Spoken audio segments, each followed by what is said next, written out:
हैं, जिनकी शब्द ध्वनि सुनने के लिए आप हम सब बड़ी देर से प्रतीक्षारत हैं। माननीय प्रधानमंत्री जी श्री नरेंद्र मोदी जी।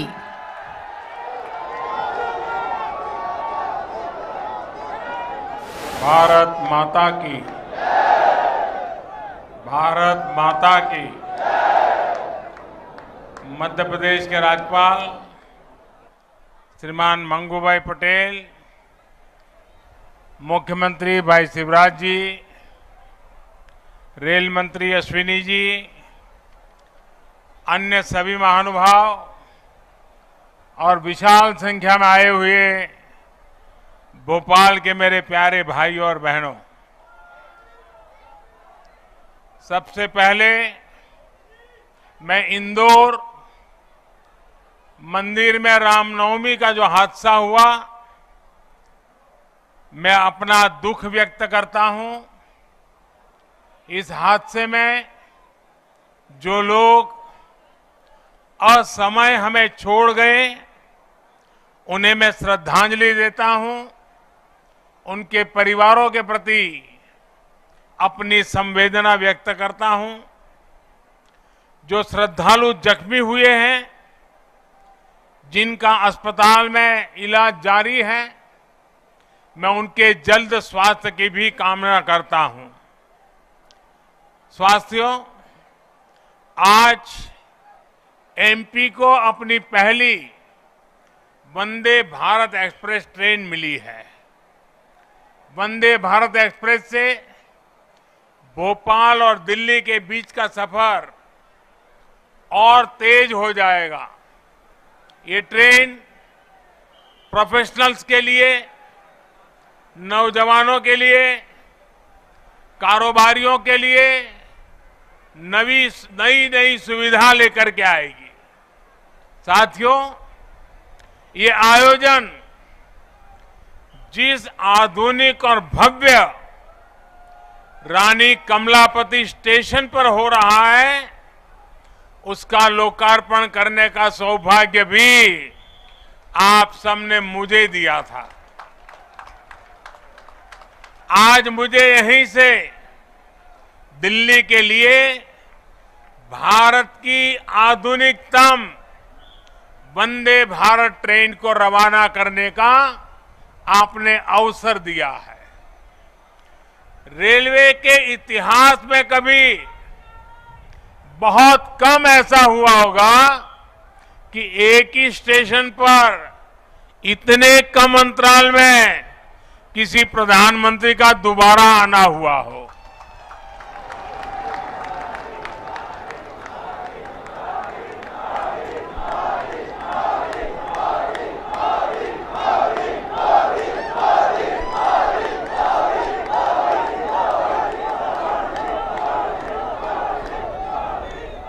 लेकिन आधुनिक भारत में नई व्यवस्थाएं बन रही है, नई परंपराएं बन रही है। आज का कार्यक्रम इसी का भी एक उत्तम उदाहरण है। साथियों, अभी यहां मैंने जो यात्री के रूप में हमारे स्कूल के बच्चे जा रहे थे, कुछ पल उनके बीच बताया, उनसे संवाद भी किया। उनके भीतर इस ट्रेन को लेकर जो उत्सुकता थी, उमंग थी, वो देखने योग्य थी। यानी एक तरह से वंदे भारत ट्रेन विकसित होते भारत की उमंग और तरंग का प्रतीक है। और आज जब ये कार्यक्रम तय होता था, तो मुझे बताया गया कि 1 तारीख को कार्यक्रम है। मैंने कहा, भाई 1 अप्रैल को क्यों रखते हो? जब अखबार में खबर आएगी कि 1 अप्रैल को मोदी जी वंदे भारत ट्रेन को झंडी दिखाने वाले हैं, तो हमारे कांग्रेस के मित्र जरूर बयान देंगे, ये मोदी तो अप्रैल फूल करेगा।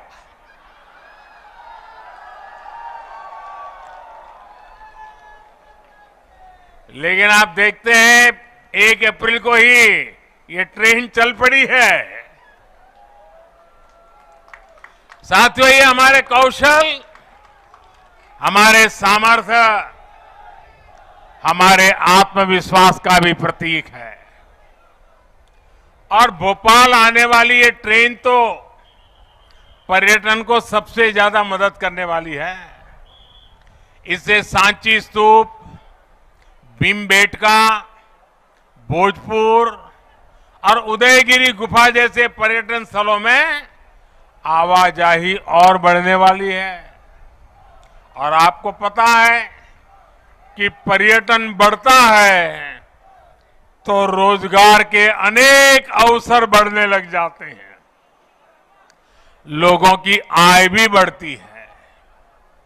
यानी ये वंदे भारत लोगों की आय बढ़ाने का भी माध्यम बनेगी, क्षेत्र के विकास का माध्यम भी बनेगी। साथियों, 21वीं सदी का भारत अब नई सोच, नए अप्रोच के साथ काम कर रहा है। पहले की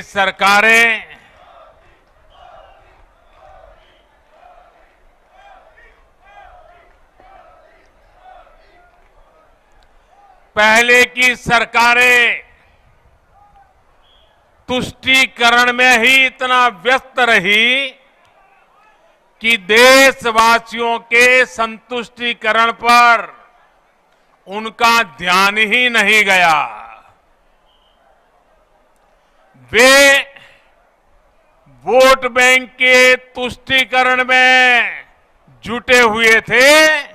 हम देशवासियों के संतुष्टीकरण में समर्पित है। पहले की सरकारों में एक और बात पर बड़ा जोर रहा, वो देश के एक ही परिवार को देश का प्रथम परिवार मानती रही। देश के गरीब परिवार, देश के मध्यम वर्गीय परिवार, उन्होंने अपने हाल पर ही छोड़ दिया था। इन परिवारों की आशाएं, अपेक्षाएं, उन्हें पूछने वाला ही कोई नहीं था। इसका जीता जागता उदाहरण रही है हमारी भारतीय रेल। भारतीय रेलवे दरअसल सामान्य भारतीय परिवार की सवारी है। माता, पिता, बच्चे, दादा, दादी, नाना, नानी, सबको इकट्ठे जाना हो तो दशकों से लोगों का सबसे बड़ा साधन रेल रही है।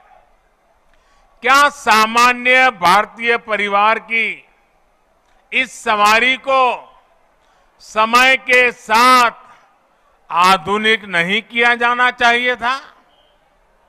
क्या रेलवे को ऐसे ही बदहाल छोड़ देना सही था? साथियों, आजादी के बाद भारत को एक बनाया बहुत बड़ा रेलवे नेटवर्क मिला था। तब की सरकारें चाहती तो बहुत तेजी से रेलवे को आधुनिक बना सकती थी, लेकिन राजनीतिक स्वार्थ के लिए, लोक लुभावन वादों के लिए रेलवे के विकास को ही बलि चढ़ा दिया गया। हाल तो ये थी कि आजादी के इतने दशकों बाद भी हमारे नॉर्थ ईस्ट के राज्य ट्रेन से नहीं जुड़े थे। साल 2014 में जब आपने मुझे सेवा का अवसर दिया तो मैंने तय किया कि अब ऐसा नहीं होगा। अब रेलवे का कायाकल्प होके रहेगा। बीते 9 वर्षों में हमारा ये निरंतर प्रयास रहा है कि भारतीय रेल दुनिया का श्रेष्ठ रेल नेटवर्क कैसे बने। साल 2014 से पहले भारतीय रेल को लेकर क्या क्या खबरें आती थी, ये आप भली भांति जानते हैं। इतने बड़े रेल नेटवर्क में जगह जगह हजारों मानव रहित फाटक थे। वहां से अक्सर दुर्घटनाओं की खबरें आती थी। कभी कभी स्कूल के बच्चों की मौत की खबरें दिल दहला देती थी। आज ब्रॉडगेज नेटवर्क मानव रहित फाटकों से मुक्त हो चुका है। पहले ट्रेनों के दुर्घटनाग्रस्त एक्सीडेंट होने और जान माल की हानि की घटनाएं भी आए दिन आती रहती थी। आज भारतीय रेल बहुत अधिक सुरक्षित हुई है। यात्री सुरक्षा को मजबूत देने के लिए रेलवे में मेड इन इंडिया कवच प्रणाली का विस्तार किया जा रहा है।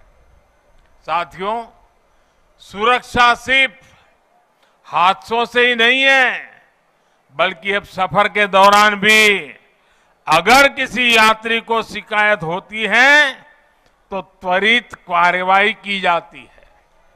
इमरजेंसी की स्थिति में भी बहुत कम समय में सहायता उपलब्ध कराई जाती है। ऐसी व्यवस्था का सबसे अधिक लाभ हमारी बहनों बेटियों को हुआ है। पहले साफ सफाई की शिकायतें भी बहुत कम आती थी। रेलवे स्टेशनों पर थोड़ी देर रुकना भी सजा जैसा लगता था। ऊपर से ट्रेनें कई कई घंटे लेट चला करती थी। आज साफ सफाई भी बेहतर और ट्रेनों के लेट होने की शिकायतें भी निरंतर कम हो रही है। पहले तो स्थिति ये थी, लोगों ने शिकायत करना ही बंद कर दिया था, कोई सुनने वाला ही नहीं था। आपको याद होगा, पहले टिकटों की कालाबाजारी तो शिकायतों में सामान्य बात थी। मीडिया में आए दिन इससे जुड़े स्टिंग ऑपरेशन दिखाए जाते थे। लेकिन आज टेक्नोलॉजी का उपयोग कर हमने ऐसी अनेक समस्याओं का समाधान किया है।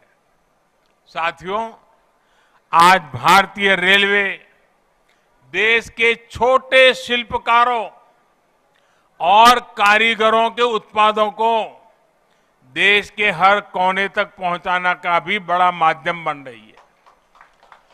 वन स्टेशन वन प्रोडक्ट, इस योजना के तहत जिस क्षेत्र में वो स्टेशन है, वहां के प्रसिद्ध कपड़े, कलाकृतियां, पेंटिंग, हस्तशिल्प, बर्तन आदि यात्री स्टेशन पर ही खरीद सकते हैं। इसके भी देश में करीब करीब 600 आउटलेट बनाए जा चुके हैं। मुझे खुशी है कि बहुत ही कम समय में इनसे 1 लाख से ज्यादा यात्री खरीदारी कर चुके हैं। साथियों, आज भारतीय रेल देश के सामान्य परिवारों के लिए सुविधा का पर्याय बन रही है। आज देश में अनेकों रेलवे स्टेशनों का आधुनिकीकरण किया जा रहा है। आज देश के 6000 स्टेशनों पर वाईफाई की सुविधा दी जा रही है। देश के 900 से ज्यादा प्रमुख रेलवे स्टेशनों पर सीसीटीवी लगाने का काम पूरा हो चुका है। हमारी ये वंदे भारत एक्सप्रेस तो पूरे देश में हमारी युवा पीढ़ी में सुपर हिट हो चुकी है। साल भर इन ट्रेनों की सीटें फुल जा रही हैं। देश के हर कोने से वंदे भारत चलाने की मांग की जा रही है। पहले सांसदों की चिट्ठियां आती थी, तो चिट्ठी क्या आती थी? सांसद लिखते थे, फलानी ट्रेन ये स्टेशन पर रोकने की व्यवस्था हो, अभी 2 स्टेशन पर रुकती है, 3 पर रोकने की व्यवस्था हो। यहां रोकी जाए, वहां रोकी जाए, यही आता था। आज मुझे गर्व है, मुझे संतोष है जब सांसद चिट्ठी लिखते हैं और मांग करते हैं कि हमारे यहां भी वंदे भारत जल्दी से जल्दी चालू हो। साथियों, रेलवे यात्रियों की सुविधाएं बढ़ाने का यह अभियान लगातार बहुत तेज गति से चल रहा है। इस साल के बजट में भी रेलवे को रिकॉर्ड धनराशि दी गई है। एक समय था जब रेलवे के विकास की बात होते ही घाटे की बात की जाती थी, लेकिन अगर विकास की इच्छा शक्ति हो, नियत साफ हो और निष्ठा पक्की हो तो नए रास्ते भी निकल ही आते हैं। बीते 9 वर्षों में हमने रेलवे के बजट को लगातार बढ़ाया है।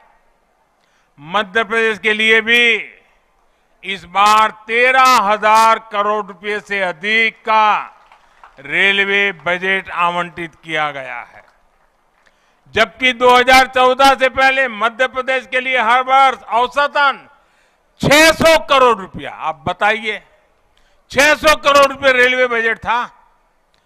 कहां 600 और कहां आज 13,000 करोड़। साथियों, आज रेलवे में कैसे आधुनिकीकरण हो रहा है, इसका एक उदाहरण इलेक्ट्रिफिकेशन का काम भी है।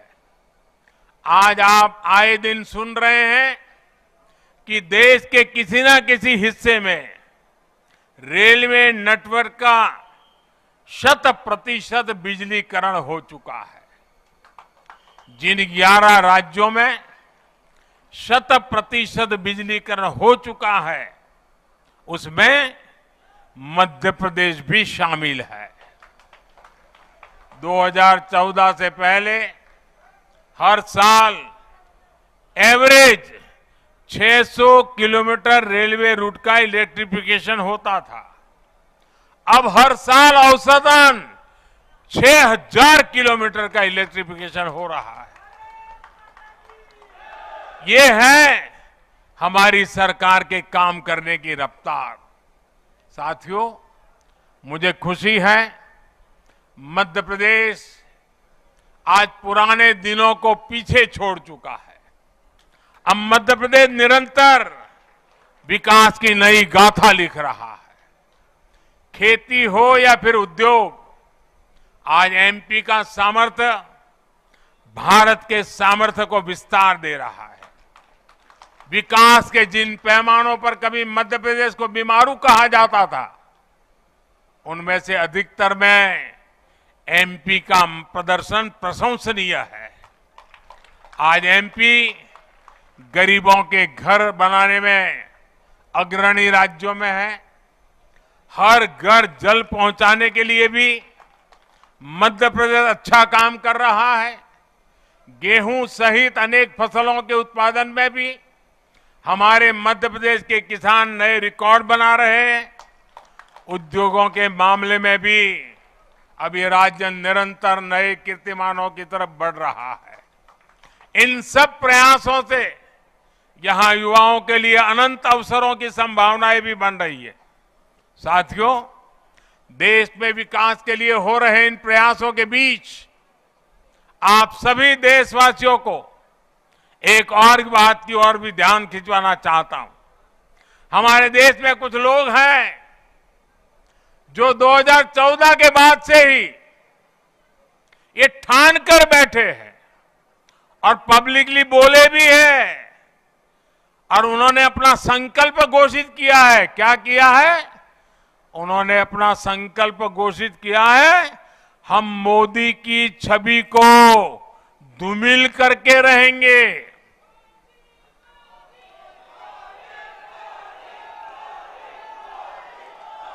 इसके लिए इन लोगों ने भांति भांति के लोगों को सुपारी दे रखी है और खुद भी मोर्चा संभाले हुए हैं।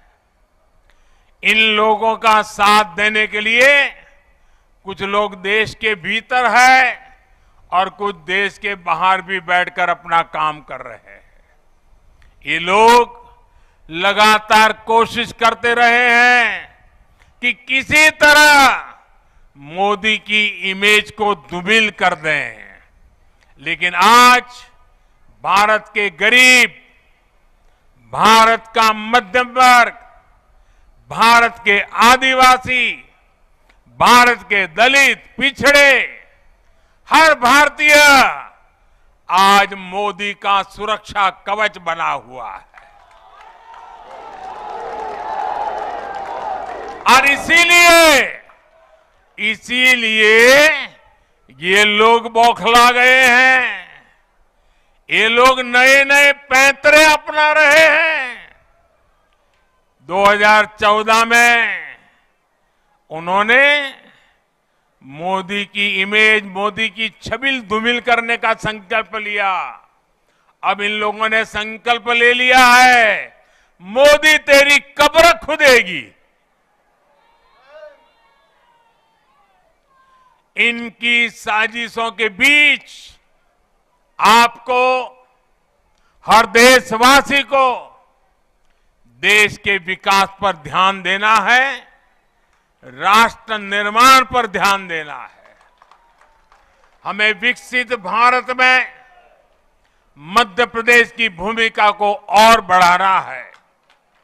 ये नई वंदे भारत एक्सप्रेस इसी संकल्प का ही एक हिस्सा है। एक बार फिर मध्य प्रदेश के सभी नागरिक भाइयों बहनों को, भोपाल के नागरिक भाई बहनों को इस आधुनिक ट्रेन के लिए बहुत बहुत बधाई। हम सभी का सफर मंगलमय हो, यही शुभकामना के साथ बहुत बहुत धन्यवाद।